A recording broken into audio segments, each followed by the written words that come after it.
पुणे महानगरपालिका शाळा क्रमांक 174 बी शिक्षण उत्सव 2018-19 या उपक्रमामध्ये स्टॉल क्रमांक 4 या शाळेने आमच्या इंग्रजी सोप्या पद्धतीने कशी शिकवता येईल हा उपक्रम सादर करण्याचा प्रयत्न केलेला आहे। यामध्ये माझे सहकारी सौ काळे मॅडम, त्यानंतर सौ खान मॅडम, त्यानंतर शाळेच्या मुख्याध्यापिका आणि ज्यांचा आम्हाला नेहमी पाठिंबा असतो अशा आमच्या उपक्रमशील मुख्याध्यापिका निगडे मॅडम या सर्वांनी सहकार्य केल्यामुळं आम्ही एक टीम वर्कने हा एक चांगला उपक्रम तयार करू शकतो। उपक्रमाचे मी आपल्याला ओळख करून देतो। उपक्रमाचं नाव आहे easily reading English course for students of Pune municipal corporation school. या उपक्रमात काय केले आपण, इंग्लिश शिकवत असताना ज्या शिक्षकाच्या मनातल्या शंका आहेत त्या शंका कोणत्या आहेत की इंग्रजीचा मी शिक्षक आहे आणि शिक्षक असून पण इंग्रजीची शिकवण्याची सुरुवात मी कुठून करू आणि शिकवण्याची सुरुवात जर केली तर नेमकं काय शिकू आणि काय शिकू हे ठरवलं तर कसं शिकू, हे 3 महत्त्वाचे प्रश्न शिक्षकाच्या मनामध्ये निर्माण होतात। विद्यार्थ्यांना इंग्रजी न येण्यामागं हे एक महत्त्वाचं कारण आहे असं मला वाटतं। तर हा जो कोर्स आपण डिझाईन केला आहे हा शिक्षक आणि विद्यार्थी या दोघांसाठी उपयुक्त आहे।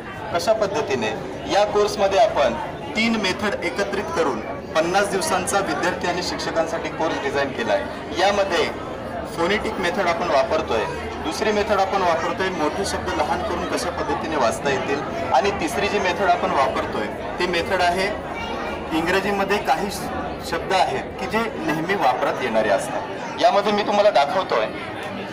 यामध्ये पहिली मेथड आपली आहे फोनिक मेथड। यामध्ये पहिल्या दिवसापासून ते 4थ्या दिवसांपर्यंत इंग्रजीच्या 26 अक्षरांची आपण विद्यार्थ्यांना ओळख करून देतो। ही ओळख करून देत असताना प्रत्येक विद्यार्थी प्रत्येक अक्षर वाचतोय आणि प्रत्येक अक्षराचा साऊंड त्याला येतोय याकडे प्रकर्षाने शिक्षकाने ध्यान दिलं पाहिजे। 5व्या दिवशी आणि 6व्या ते 8व्या दिवसापर्यंत आपण याच 4 दिवसांमध्ये केलेल्या उपक्रमाचा सराव घेणार आहोत। सराव कशासाठी, तर विद्यार्थ्यांना प्रत्येक अक्षर येतंय का आणि येतोय तर तो वाचतोय का आणि त्या पद्धतीने करतोय का हे आपण पाहायला पाहिजे। जर एखाद्या विद्यार्थ्याला केवळ 25 अक्षर येत आहेत आणि 26वा अक्षर त्याला वाचता येत नाहीये तर इथं शिक्षकाची मोठी जबाबदारी आहे की शिक्षकाने पुढच्या 9व्या दिवशी त्या विद्यार्थ्याला पुढील भाग शिकवण्याची घाई करायची नाही। घाई का करायची नाहीये, कारण जर त्याला फक्त 25 अक्षर येत असतील आणि 26वा अक्षर येत नाहीये आणि त्याच अक्षराचा शब्द जर त्याला वाचनात आला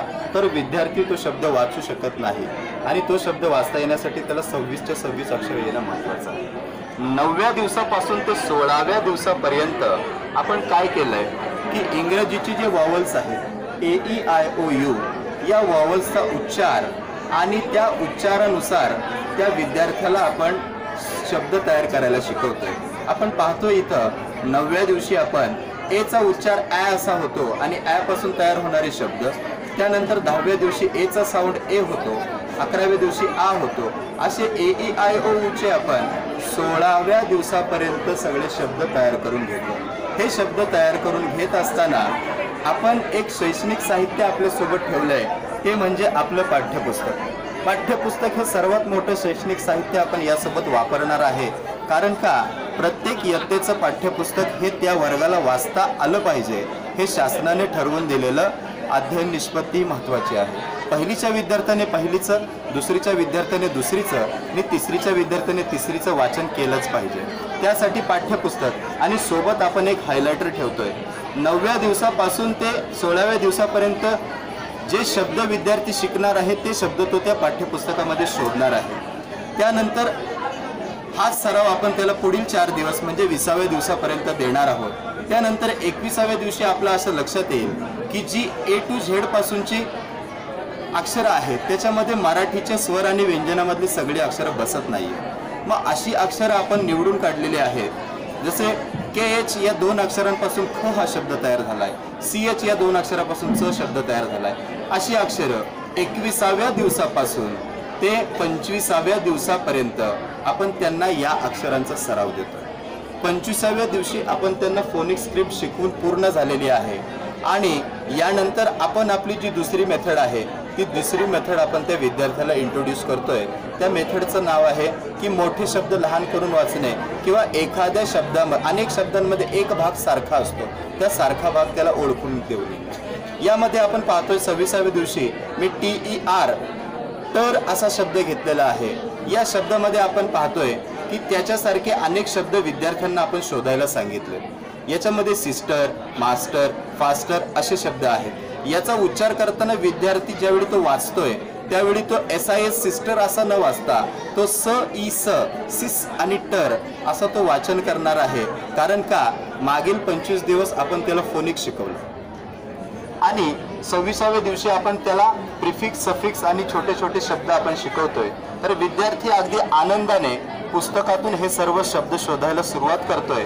ज्ञानरचनावाद चांगल्या प्रकारे या मेथडमध्ये आपल्याला वापरता येतो। 26व्या दिवसापासून अगदी पुढे पुढे जाऊन 41व्या दिवसापर्यंत असे अनेक शब्द आपण इथं शोधून ठेवलेले आहेत। या सर्व शब्दांचा उच्चार आणि त्याच्यापासून शब्द शोधणे हे विद्यार्थी स्वतः करतोय। इंग्रजी भाषा जितकी विद्यार्थी स्वतः सराव करणार आहे तितकी ती त्याला जास्त कळणार आहे। आणि यामध्ये ज्यावेळी तो हे स्वतः सगळे करणार आहे, हायलायटर आपण पाहतोय, हायलायटर पुस्तकामध्ये जे वापरला जातोय त्या हायलायटरचा उपयोग असा होणार आहे आपल्याला की अरे हा शब्द मी हायलाइट केलाय म्हणजे हा शब्द मला वाचता येतोय, हा शब्द मी पाहिलाय, हा शब्द माझ्या ओळखीचा आहे। आणि तो विद्यार्थी सांगतोय की हा शब्द मला वाचता येतोय, हा माझ्या ओळखीचा आहे, हा माझ्या परिवारातला आहे। इथं विद्यार्थ्याचा कॉन्फिडन्स आपण बिल्ड करतोय। या उपक्रमाचा सर्वात महत्त्वाचा उद्देश विद्यार्थ्याला वाचन न शिकवता पहिल्यांदा त्याचा आत्मविश्वास वाढवणं हा आहे। जेव्हा विद्यार्थ्याचा आत्मविश्वास वाढणार आहे त्यावेळी तो इंग्रजी शिकायला प्रवृत्त होणार आहे आणि शिक्षकाला योग्य मार्गदर्शन करणं अशा स्वरूपाचं आहे। त्यानंतर आपण 45व्या दिवसापर्यंत हा सराव घेतोय। 46व्या दिवसापासून आपण परत एक नवीन मेथड त्याला इंट्रोड्यूस करतोय, तो म्हणजे daily using words. Daily using word म्हणजे असे शब्द आहेत की फ्रिक्वेंटली कोणत्या तरी पॅरेग्राफमध्ये, बातमीमध्ये आपण पाहतो की या शब्दांशिवाय तो पॅरेग्राफ तयारच होऊ शकत नाही। 46व्या दिवशी आपण काय करतोय, 1 अक्षरी आणि 2 अक्षरी शब्द त्याला देतोय। 47व्या दिवशी 3 अक्षरी शब्द शिकवतोय। 48व्या दिवशी आपण त्याला 4 अक्षरी शब्द शिकवतोय। 49व्या दिवशी 5 अक्षरी आणि 50व्या दिवशी आपण त्याला 6 आणि त्यापेक्षा जास्त अक्षरी असणारे शब्द देतोय। हे शब्द देत असताना 51व्या दिवशी मात्र आपण पाठ्यपुस्तक बाजूला ठेवून त्या विद्यार्थ्याला वर्तमानपत्रातली एखादी बातमी किंवा मॅगझिन आपण त्या विद्यार्थ्याच्या स्वाधीन करतोय आणि ते करत असताना आपण त्याला सांगतोय की बाबा तुझ्याकडचा जो हायलायटर आहे तो बाहेर काढ आणि 46व्या दिवसापासून ते 50व्या दिवसापर्यंत तू जे जे शब्द शिकलायस ते शब्द या पॅरेग्राफमध्ये शोध।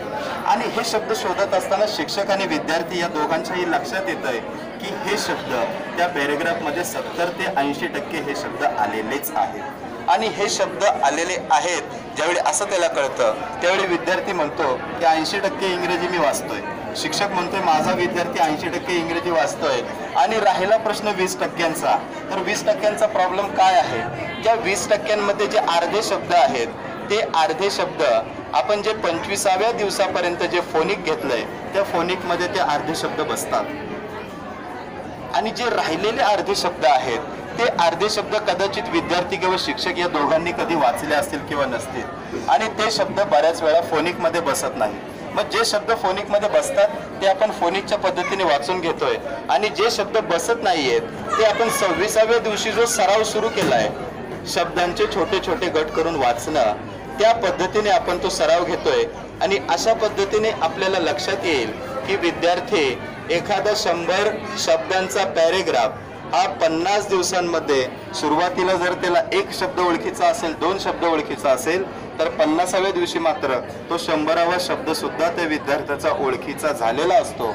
आणि या 50 दिवसांमध्ये विद्यार्थी इतका कॉन्फिडेंटली बिल्ड झालेला असतो की तो तुम्हाला वर्गात सांगतो की आता मराठी आणि इतिहास बाजूला राहू द्या, सर पहिल्यांदा इंग्रजी घ्या, मॅडम पहिल्यांदा इंग्रजी घ्या। या उपक्रमाचा उद्देश हा आहे की विद्यार्थ्यांना वाचन तर शिकवायचंय, परंतु महत्त्वाचा उद्देश जे शिक्षकांना प्रश्न पडलेत आपण इथं पाहतोय या प्रश्नांची उत्तरं कुठंतरी सापडतात आहे का, या प्रश्नांची उत्तरं शोधणं हे त्या उपक्रमाचा मेन उद्देश आहे।